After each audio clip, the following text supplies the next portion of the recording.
بقالي شهر ونص ما صورتش. اول ما قررت اصور لقيت حبايه طالعه لي، يعني حاجه ويرد قوي. طب ما بقالي شهر ونص ما تطلعي. يلا مش مشكله. بقول لكم ايه، حد يعرف ايه هي اسباب القلق اللي محوطانا دلوقتي؟ ليه دايما احنا قلقانين من ان احنا ننزل من مكانه معينه لمكان اقل؟ ليه دايما قلقانين وخايفين من نظره الناس لنا؟ ليه دايما حاسين ان احنا بعاد قوي عن كل اللي في جيلنا، رغم ان احنا اجدادنا مثلا ما كانش متوفر لهم نص الحاجات اللي متوفره لنا دلوقتي؟ في الحلقه دي هجاوبكم على كل ده. وبالنسبه للناس اللي بتقول لي فين الحلاوه، احلى حلاوه يا جماعه، خدوا حلاوه وخلونا نبدا. يلا، ازيكم يا جماعه؟ اتمنى تكونوا بخير وصحه وسعاده. كل سنه وانتم طيبين وعيد مبارك عليكم وعلى الاسره. مش عارف الحلقه دي هتنزل يعني بعد العيد بشويه ولا ايه، بس anyway كل سنه وانتم طيبين وعيد سعيد عليكم. في الحلقه دي واحده من اهم الحلقات اللي انا ممكن اعملها. الكتاب ده ابهرني الحقيقه. دايما بيحوطنا احساس القلق او الخوف او ان احنا فاشلين او ان احنا قلقانين ان احنا ننزل من مكانه معينه في المجتمع لمكانه اقل.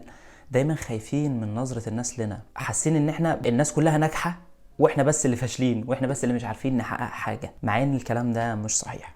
في الحلقة دي هنتكلم عن كتاب قلق السعي الى المكانة، الشعور بالرضا او المهانة، للكاتب والفيلسوف والمؤلف البريطاني ألين دو بوتون. ألين دو بوتون بيتميز ان هو بيتكلم في المواضيع المجتمعية وبيربطها بفلسفة الحياة اليومية، وبيتكلم في حاجات كتير قوي وبيربطها بالفلسفة. انا قرأته قبل كده عزاءات الفلسفة وكان جميل جدا، ولكن بالنسبة لي قلق السعي الى المكانة هو اجمل بكتير بالنسبة لي. يعني هو رغم ان هو يعني كتبه بتلقى انتشارا واسعا يعني، ولكن الكتاب ده كان بالنسبه لي مختلف. انا جبته من تنوير في معرض الكتاب اللي فات، بصراحه مش فاكر سعره قوي، ولكن هو كتاب جميل جدا. في الحلقه دي هقول لك ليه الكتاب ده مهم. هل الاسباب اللي احنا خايفين منها هل هي اسباب ماديه فقط، او هل في اسباب تانية متعلقة بده؟ الكتاب بيناقش فكرة عامة، وهي فكرة الخوف والقلق من النزول من مكانة اجتماعية لمكانة اجتماعية أقل. الكتاب بيبدأ من الأول خالص، بيبدأ من إنك أنت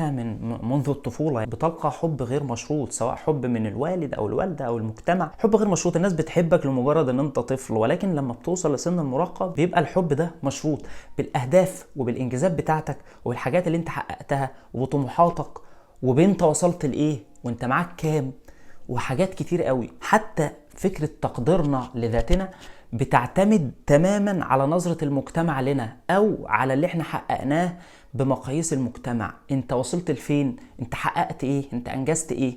حتى فكرتنا احنا عن نفسنا، ثقتنا بنفسنا بتبقى مبنية على هذا الأساس. الكتاب بيناقش فكرة أنت ممكن تكون عايش حياة مستقرة وحياة عادية يومية روتينية عادي خالص، ولكن أنت مش مبسوط. ليه؟ لمجرد ان في حد زيك او مساوي لك او انت تعرفه او قريب منك حقق حاجة انت مش عارف تحققها، فبالتالي بتعيش طول الوقت قلقان، هو عمل وانا ما عملتش. حتى بيقول بيناقش الفكرة دي بطريقة معينة، وبيقول ان مثلا لو انت عايش حياة بدائية مع ناس بدائيين هتلاقي ان الحياة اسهل بكتير والقلق اقل، لان فكرة انك بتبص للناس او فكرة الحسد مش موجودة في المجتمع ده، وبالتالي كل ما يبقى في حسد كل ما يبقى في قلق، لانك انت مش عارف توصل لده ومش عارف هل انت معاك الوقت والجهد والقدرة انك انت تقدر تعمل ده او لا. حتى بيقول انت ممكن شخص انت ما تعرفوش خالص يحقق انجاز معين، ولكن الشخص التاني اللي انت عارفه لو حقق انجاز معين فانت هتحس بقلق وخوف، رغم ان الشخص اللي انت ما تعرفوش اصلا لو حققوا الموضوع مش هيبقى فارق معاك خالص. الكتاب المسيحيين القدامى كانوا بيربطوا فكرة الغني والفقير والتدرج في المجتمع، بيربطوه بفكرة زي جسم الإنسان. مثلا بيقول لك إن الحاكم هو الرأس، وإن البرلمان هم القلب، وإن القضاة والأغنياء هم الأذن والعين، الفقراء والعاملين هم الأرجل. زي ما بنقول يعني هو الأرجل هي اللي بتحرك الإنسان، فلازم نحافظ عليها، ولكن العقل هو الأعلى لأن هو اللي بيحرك كل الأعضاء بالنسبة لهم، هو اللي بيفكر. قديما كمان كانوا بيعتقدوا ان الاغنياء هم اللي بيسرقوا من الفقراء، وده تحت زي ما قال كارل ماركس تحت مسميات زي الربح وغيره. واعتقاد الفقراء ان دي سرقة بالنسبة لهم بيخلي الفقير يقول انا فقير لكن عندي اخلاق، فبيكون عنده مبرر لفقره. في المجتمعات الحديثة بيقول ان هي بقت مبنيه على الكفاءه، ان انت عشان يبقى معاك فلوس اكتر لازم تشتغل اكتر ولازم يبقى عندك كفاءه اعلى. فالاقتصاد الحالي قائم على نظام الكفاءه، وان الشخص اللي ما عندوش كفاءه او الشخص الفقير فهو بالنسبة لهم شخص فاشل. فتقدير الإنسان لذاته في المجتمعات المعاصرة أو في المجتمع الحالي أصبح من خلال الإنجازات أو تحقيق الطموحات أو الأحلام اللي هو كان بيحلم بيها، وبالتالي بيكون تقدير الناس له. وده اللي احنا بنشوفه حاليا. يعني كمان بيقول ان بوجود الديمقراطية اللي بينت ان اي انسان ممكن يحقق اي حاجة، ان الطموح ملوش حدود. فكرة وجود الديمقراطية وان الناس متساويين بيوريك ان انت ممكن تحقق اي حاجة في اي وقت. ولكن فكرة زيادة الطموح او ان الناس خلاص بقى كلهم متساويين والاحلام بقت متساوية، فانت لازم عشان الناس تحترمك او تقديرك لذاتك يبقى على المستوى اللي انت عايزه، فانت بالشكل الحالي لازم تبقى سوبرمان، لازم تبقى انسان خارق. انت طول الوقت شايف ان في ناس كتير بدأت من الصفر وانت ما وصلتش لحاجة، فانت بالنسبة لنفسك انت شخص فاشل، لان فيه مليارديرات كتير بدأت من الصفر وانت مش عارف تعمل زيهم، وانت في الاساس شايف نفسك مساوي له. كمان قال من الاسباب هي الرغبة في حب الاخرين، وان احنا بنبحث عن اعجاب الناس. كمان ان فكرة ان احترامك لذاتك مبني على رأي الناس او على الانجازات والطموحات اللي بيفرضها المجتمع او المقاييس اللي حاططها المجتمع في الوقت الحالي، هي واحد من اهم الاسباب الموجوده. دايما احنا محاصرين ان ينظر الينا الاخرين بعين الرضا، زي ما قال سارتر حرفيا ان الجحيم هم الاخرين. خلينا نقول الحلول ونفسرها زي ما وضحها ألان دي بوتون. زي ما قلنا ان المساواه ادت الى تحسين حياه الناس، لانهم اصبحوا اكثر قلقا. يعني حسوا انهم ممكن يبقوا مليارديرات بسهوله جدا. يعني لو انت زمان كنت عايش حوالين فئه معينه او في مكان معين الناس كلهم شبهك، فانت هتعيش حياه عاديه جدا. انما لو انت كنت عايش في مكان مثلا كل الناس اللي حواليك فيه كاتيجوري معين او اغنياء بشكل معين وانت اقل شويه، فانت هتحس ان انت طول الوقت في سباق، انت مش عايز تبقى متاخر او تبقى اقل من الناس. لكن حاليا انت ما تقدرش تعمل المعادله دي، لان المجتمع حاليا بقى مفتوح على بعضه.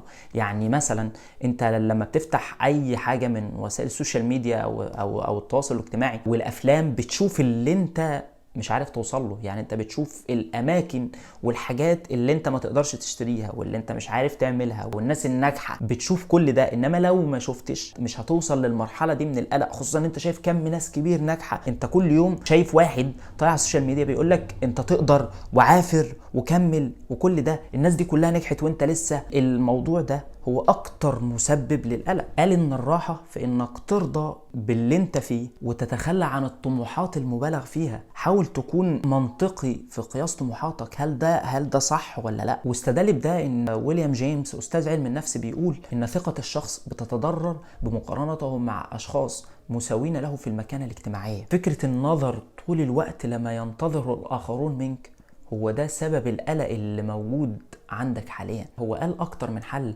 ولكن الحل الفلسفي قال ان الانسان لازم يصوب نظرته الى نفسه ويعتبر نفسه انه هو نفسه شيء مهم في الحياة، وانه لازم يخرج من سجن اللي حصروا فيه الناس او اللي حصروا فيه الاخرين. لازم كمان تجري فحص شامل لكل الشخصيات الموجودة او اللي انت بتأخذ رأيهم على محمل الجد في حياتك، تعرف تاخد رأي مين وما تاخدش رأي مين. قال كمان انك عشان تعالج ده لا تبحث عن اعجاب الناس، وخلي عندك قناعة وشيء كبير من الرضا ناتج عن احساسك بقيمة نفسك وعدم الانسياق وراء الرأي العام او الترندات واللي الناس بتعمله. قارن كمان بمفاهيم قديمة وحديثة زي الفقر مثلا. الناس زمان كانوا بيعتبروا الفقر هو من المسلمات، ان الدين او ربنا سبحانه وتعالى هو اللي فرض علينا حتة الفقر، وان ربنا هو اللي صنف الناس غني وفقير. فهم بيقولوا ان فكرة الغنى والفقر هي ارادة الله.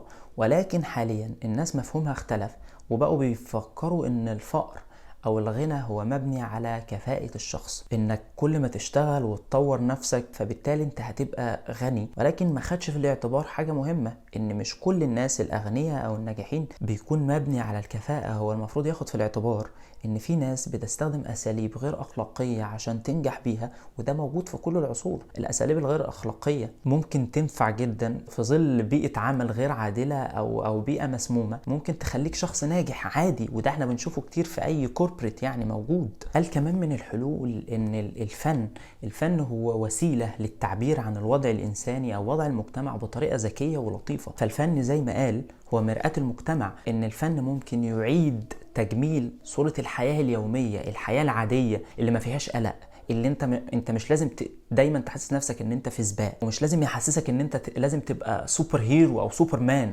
عشان تكسب احترام الناس، ولكن احترام الناس هو نابع من احترامك لنفسك ورؤيتك الشخصية لنفسك. فبيقول مثلا ان حاجة زي الكوميديا هي وسيلة انتقاد ذكية جدا، بتثبت انتقادك لشيء معين، بتضحك الناس على المآسي والشكوى اللي هم بالفعل هم عارفينها، ولكن هم مش عارفين يطلعوها، فبنطلعها في صورة حاجة مضحكة مش اكتر. فممكن لوحة او صورة تنتقد المجتمع بسهولة جدا، وانت ممكن من خلال الفن تغير اذواق الناس وطريقة تفكيرهم وتهذب سلوكهم. هو ناقش الحلول من خلال السياسة المجتمعية ومن خلال الدين ومن خلال حتى الفكر البوهيمي اللي بيفرض عدم الانخراط في المجتمع المادي والتركيز فقط على الغذاء الروحي مش اكتر. ولكن في النهاية هو بيقول لك ان انت لازم تحارب رغبتك في انك تكون الشخص اللي بيفرضه عليه المجتمع. يعني فاكر مقولة كده كانت سيمون دو بوفوار قالتها، كانت المقولة دي دايما جوايا، بتقول لقد أحالوني إلى هذه الشخصية. فكرة شخصية اللي انت عمرك ما تمنيت تكونها، شخصية هو المجتمع فرضها عليك، او انك تكون بقى الاول،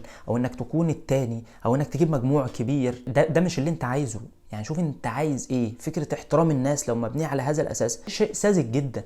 الحقيقة الكتاب ده جميل، يعني هو بيطرح الكثير من القضايا اللي احنا عشناها وما زلنا فيها، وهتلاقي كلام كتير بيمر عليك في الحياة اليومية موجود في الكتاب ده. كمان ممكن انا اكون منتظر في الحلول اكتر من كده، لكن الحلول اللي طرحها دوبوتون في الكتاب ده لم تكن بقدر ما توقعت يعني. ولكن الكتاب ده هو أداة للتحفيز، للتخلي عما يعتقده الناس عنك، وانك تركز على تقديرك لذاتك مش اكتر، وان اللي بيبحث عن آراء الناس هو بيعيش أسوأ أنواع الذل والعبودية. أتمنى تكون الحلقة دي عجبتكم.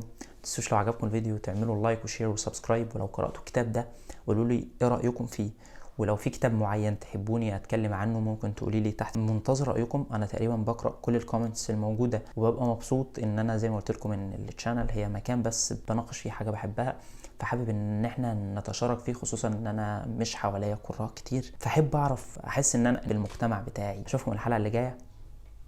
سلام.